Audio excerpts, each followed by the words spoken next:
Hi, it's Gary. Well, welcome to today's video. Today, we're continuing to look at pens from the My Inky Countdown. Today's pens are these. They are made by Duckbill. I'm doing them both at the same time because the only difference between them is the nib. We've got one with a 1.1 nib and the other one's got a 2.5 nib. So join me now down on the table, take a quick look at the pens, do a quick size comparison, fill them with ink, do a writing sample, then I'll give you my thoughts on these pens.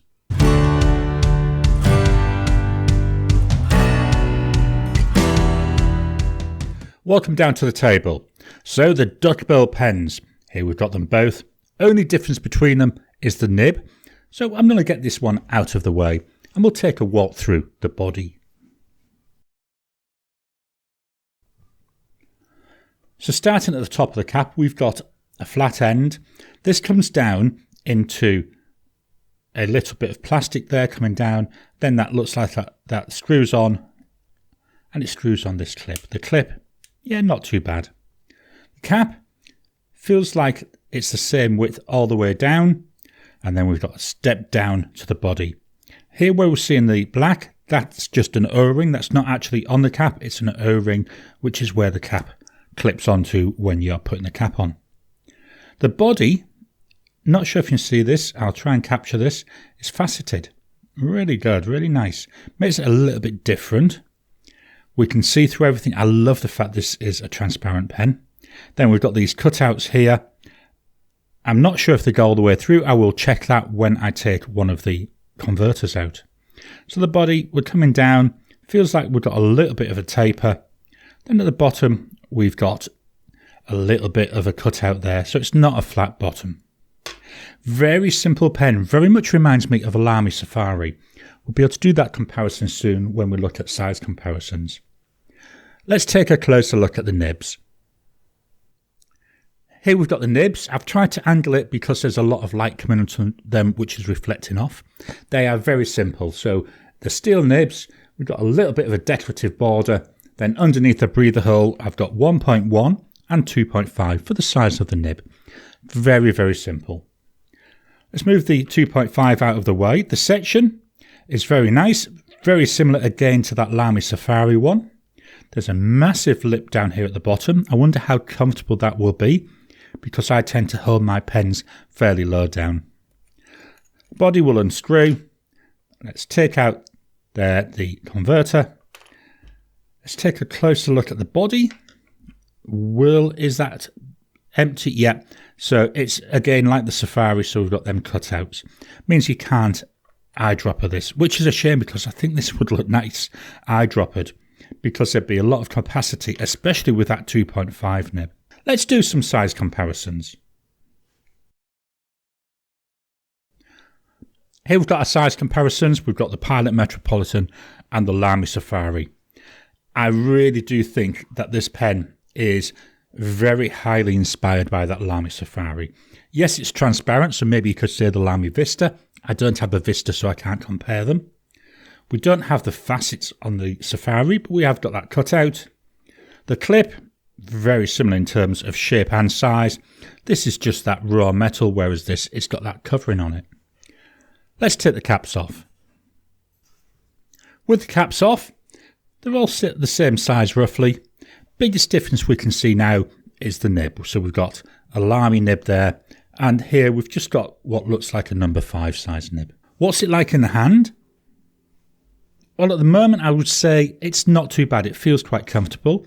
My fingers are down here at the bottom and they're resting on that. It doesn't feel too bad, although to me the nib feels slightly offline.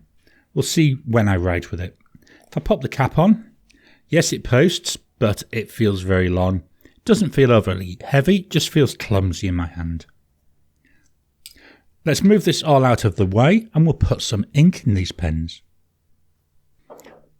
I've already cleaned out the pens.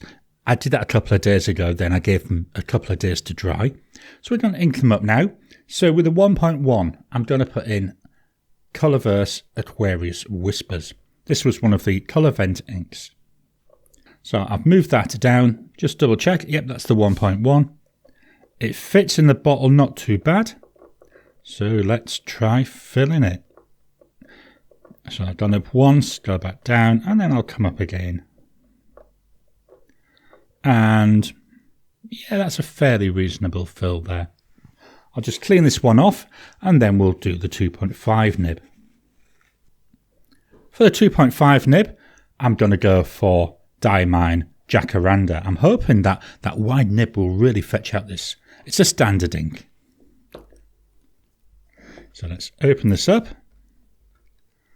and see if the pen will fit in. So would it go in? Yes, it does. I'm going to try and angle it a little bit. The trouble is you can't really see much. So there's gone up once, go back down, and then I go back up again. And again, we've got what looks like a fairly reasonable fill. We clean this off, get this out of the way, and then I'll fetch in the notepad of testing. Just dropping in to interrupt your regular programming. Would you like to help support the channel? If so, please consider joining as a member. As a member, you'll get early access to my videos. I normally upload them a couple of days before they go out, and as soon as they're uploaded, they'll be released to members. There'll also be a shout out at the end of the videos, and then as we get the members coming in, we'll actually chat among ourselves and work out what other perks, what other things you'd like me to add in. You know, would you like maybe a monthly live chat just for members? All down to us. So please, if you can, consider joining the channel. A link will be in the description down below. Here we've got the notepad of testing. This is a Rhodia pad, plain paper. Yes, I know I'm writing on the back of ones I did earlier. So here we go. Get this lined up on the side. Just makes it a little bit easier for me to write with. I'm going to start with the 1.5 nib. Hopefully you can see that there. So let's see how we go. So we've got here a duckbill. The nib feels quite stiff, and this is a 1.1. Price for both of these pens is about $3.86. That's when they were bought last year. So that's a really good price. The ink, so in this one we've got Colorverse, and it's Aquarius Whispers. Now this isn't as dark as I've seen from other pens, so I'm just wondering, you know, is there maybe a flow issue? That's something I can work on though if it is. Drying times, so we go immediate, 10 seconds.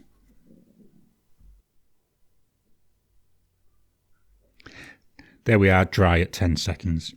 Line variation, so it does feel stiff, but let's see. So here's going down, I'm going to add a bit of pressure, and then going across. So we do have that stub nature coming out.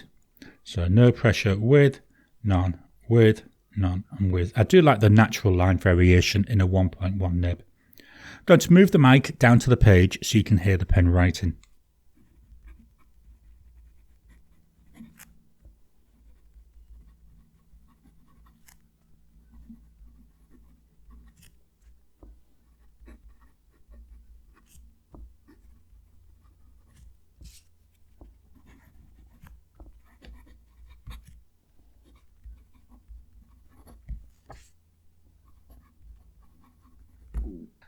That's actually not too bad. The nib, as I say, is very stiff. It's fairly quiet to write with, and I'm not really getting a much tactileness apart from the stiffness of the nib. In a way, it feels like I'm actually fighting against it. Then I'll just do my final scribble test. Yeah, that seems to be keeping up quite nicely. As I say, I think the issue may be I might need to make it a little bit wetter. We're going to now test that 2.5. So I'm just going to put here 2.5. And the ink is Diamine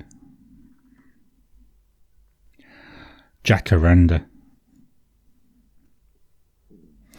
Strangely enough, this doesn't feel as stiff. This actually feels really nice, very smooth, no catching on the paper or anything. Drying times, so we go immediate, 10 seconds.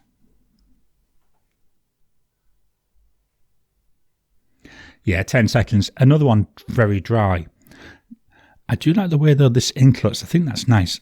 What I intend to use this for is for page titles.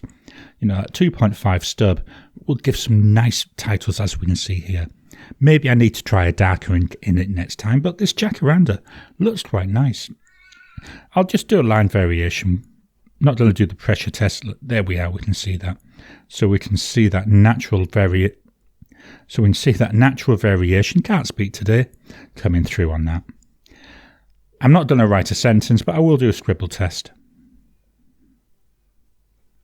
So that does seem to be getting lighter as I'm scribbling across, but that could also be with it being that big nib, because as soon as I come here, so if I just keep doing this, I don't seem to have the problems. It's just when I'm doing that scribble.